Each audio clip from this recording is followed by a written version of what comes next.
कराची का इलाका शाह लतीफ टाउन और उसमें A16 सेक्टर A16 एक शख्स मस्जिद से नमाज पढ़कर बाहर आता है, अपनी चप्पल को उठाता है। चप्पल उठाकर जैसे ही वो मस्जिद की सीढ़ियों के बाहर चप्पल रखता है, वैसे ही उसकी नज़र सामने खड़े हुए एक बच्चे और एक शख्स पर पड़ती है। वो एक लम्हे के लिए रुकता है और उसके दिमाग में बहुत कुछ चलना शुरू हो जाता है।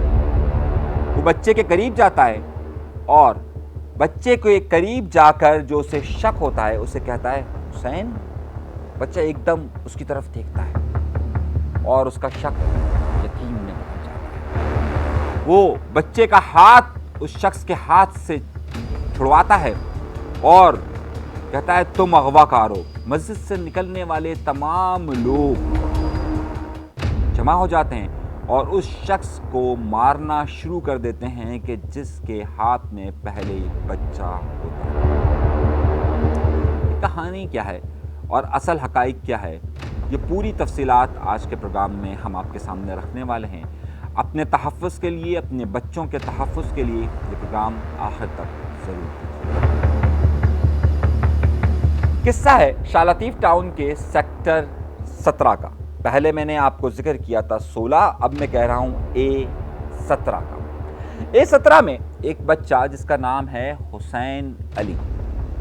हमारे यहाँ आपने देखा होगा कि अगर स्कूल घर से बहुत ज़्यादा करीब या अगली गली के अंदर मौजूद हो तो हमारे यहाँ छोटे बच्चे, चाहे 3 साल के हों, 4 साल के हों, 5 साल के हों, उन्हें माँ बाप जाकर स्कूल में छोड़ आते हैं और बाद में क्योंकि पिछली गली ही होती है तो आराम से बच्चे टहलते टहलते टहलते खुद से ही अपने घर पहुँच जाते हैं। ये शहर के जिसमें हर जगह पर गिद्ध मौजूद हैं, जहाँ पर हर वक्त लोग अपने लोगों को लूटने के लिए तैयार रहते हैं, वहाँ क्या ये अमल बिल्कुल दुरुस्त होता है?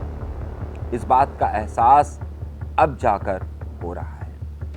हुसैन अली को भी सुबह के वक्त अपने उसकी माँ, उसका बाप स्कूल छोड़ दिया करता था और वापसी में वो खुद आ जाया करता था।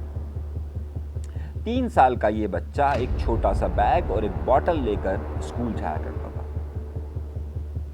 जुलाई के बिल्कुल शुरू में बच्चा अपने स्कूल जाता है और स्कूल से जैसे ही वापस आ रहा होता है तो घर वाले घड़ी देखना शुरू करते हैं तो आधा घंटा, 1 घंटा, 1.5 घंटा, 2 घंटे हो जाते हैं और बच्चा घर नहीं पहुंचता। घर वाले फौरी तौर पर उस स्कूल में राब्ता करते हैं तो मालूम होता है कि बच्चा तो अपने मुकर्ररा वक्त पर जा चुका है। बच्चे का कोई अता पता नहीं चलता और फिर शाह लतीफ़ टाउन के ही थाने में एक FIR दर्ज होती है जिसका नंबर है 731/25 731/25। बच्चे की तलाश की तमाम कोशिशें नाकाम हो जाती हैं। घर वाले हॉस्पिटल्स जाते हैं, पूछते हैं कि क्या कोई ऐसा बच्चा लाया गया है। मुख्तलिफ वेलफेयर्स के दफातर, AD, चीपा सब जगह राब्ता करते हैं लेकिन बच्चे का कोई अता पता नहीं होता। हैरतंगेज तौर पर इन दोनों गलियों में कहीं पर भी कोई CCTV कैमरा मौजूद नहीं है कि जिससे ये इस बात की निशानदेही हो सके कि बच्चा रास्ते से गायब हुआ है या कहाँ से गायब हुआ है। उस स्कूल या मदरसे के पास भी ऐसा कोई निज़ाम मौजूद नहीं होता जहाँ से मालूम हो सके। और हर बार की तरह हमारी पुलिस इस सारे मामलात को दबाने की कोशिश करती है और कहती है हम तलाश कर रहे हैं, लेकिन कोई भी संजीदगी का मुजाहिरा नहीं होता। शाह लतीफ़ टाउन जहाँ पर यह वाक़या रोनुमा हुआ था वहाँ पर कई बच्चों के अगवा होने की पहले भी इतलात मिल चुकी है। घर वाले मायूस हो चुके होते हैं, माँ का रो रो कर बुरा हाल होता है और मालूम नहीं होता कि आखिर ये बच्चा कहाँ पर गायब हुआ है। फिर यानी कि आज जब मैं ये प्रोग्राम कर रहा हूँ और आज के बाद यानी कि 21 तारीख के दिन ये वाक़या रोनुमा होता है। 21 तारीख को होता ही है, उसका जो चचा होता है वो सेक्टर 17 में यानी कि सेक्टर 16 में, ये सेक्टर 17 का वाक़या होता है, A17 का सेक्टर A16 की एक मस्जिद में नमाज़ पढ़ रहा होता है। नमाज़ पढ़कर जैसे ही वो मस्जिद से बाहर निकलता है और मस्जिद से बाहर निकलकर जैसे ही सीढ़ियों से उतरता है और अपने चप्पल रखता है तो उसकी निगाह सामने पड़ती है। सामने एक भिखारी के लिबास के अंदर एक शख्स खड़ा होता है और उसके ساتھ ایک بچہ کھڑا ہوتا ہے جو بھیک مانگ رہا ہوتا ہے، اور اس بچے کے بال بکھرے ہوئے ہوتے ہیں، کپڑے بہت برے پہنے ہوئے ہوتے ہیں، اور بچے کے چہرے پر زخم کے بھی نشانات ہوتے ہیں۔ وہ شخص اتر کر ایک نظر کے لیے دیکھتا ہے، اس کو شک ہوتا ہے کہ یہ تو میرا بھتیجا ہے۔ وہ اب اس کی کنفرمیشن کے لیے اس کے قریب جا کر پکارتا ہے، حسین، کیونکہ اس بچے کا نام حسین ہوتا ہے، اور بچہ ایک دم سے اوپر دیکھتا ہے کیونکہ اس کا نام حسین ہوتا ہے، اور ظاہر ہے اتنے دنوں کے بعد، یعنی 15-16 دنوں کے بعد اسے کسی نے اس نام سے پکارا ہوتا ہے، وہ فوراً چونک کر دیکھتا ہے۔ اس شخص کو یقین ہو جاتا ہے کہ یہ میرا بھتیجا ہے۔ وہ اس شخص کے ہاتھ کو یوں پکڑتا ہے اور اس کے بعد وہ شور مچا دیتا ہے کہ اسے پکڑو۔ جیسے اس شخص کو جس کے ساتھ وہ بچہ ہوتا ہے اسے پکڑا جاتا ہے، اور اس کی پھر وہاں پر کچھ لوگ اس پر ہاتھ اٹھانا شروع کر دیتے ہیں، اسے مارتے ہیں، تو پھر وہ بتانا شروع کرتا ہے کہ در حقیقت وہ اور اس کا پورا خاندان کراچی سے باہر کا ہے، اور وہ یہاں بھیک مانگنے کے لیے آیا ہوا ہے، اور بھیک مانگنے کے لیے وہ لوگ مختلف بچوں کو اغوا کرتے ہیں۔ یہ بچہ اس کے داماد نے اسے دیا تھا، اور وہ داماد یہ بچہ کہیں سے لے کر آیا تھا۔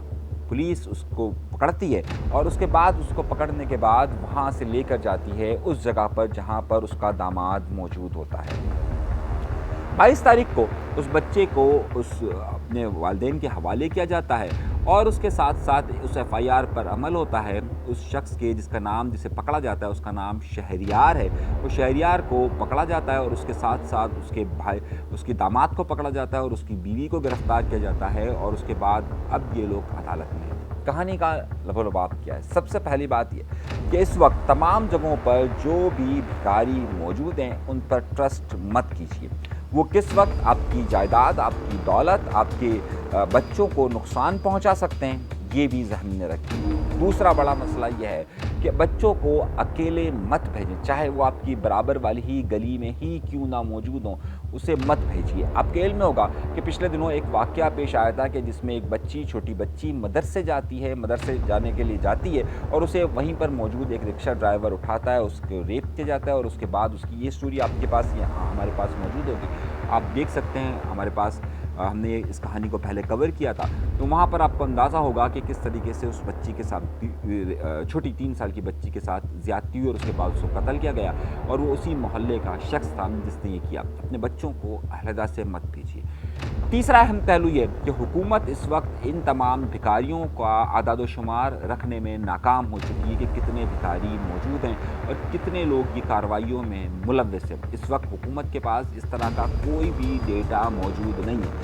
جب کبھی بھی کوئی بھی کسی بھی حلیے میں اس شہر میں گھوم رہا ہوں، اسے روکنے والا، پوچھنے والا کوئی نہیں ہے، اور ان وارداتوں کے پیچھے یہ لوگ ملوث ہیں۔ اس میں حکومت کی لاپرواہی کہہ لیجیے، یا پھر ان سے بھی کوئی بھٹکا جاتا ہے، یا ان سے بھی کوئی کرپشن کے معاملات ہیں، یہ سامنے آتے رہتے ہیں۔ تو اب یہاں پر حکومت کو چاہیے کہ یہ تمام بھکاری جو کہ اس شہر کے ہوں یا اس شہر میں باہر سے آئے ہوں، ان سب کا ایک ڈیٹا ان کے پاس موجود ہونا چاہیے، اور حتی الامکان کی کوشش کرنی چاہیے کہ انہیں بھیک مانگنے سے وہاں پر روکا جائے، اور اگر نہیں روک سکتے تو ان کا اعداد و شمار، ان کی سارے تفصیلات، ان کے NIC، تمام چیزیں موجود ہونی چاہیے جو اس وقت حکومت کے پاس موجود نہیں ہے۔ اپنا اور اپنے بچوں کا خاص خیال رکھیے، چاہے آپ کا بچہ برابر گلی میں ہی پڑھنے کیوں نہ جا رہا ہو، چاہے آپ کے گھر میں چوکیداری کیوں موجود نہ ہو، ان سب پر نگاہ ضرور رکھیے۔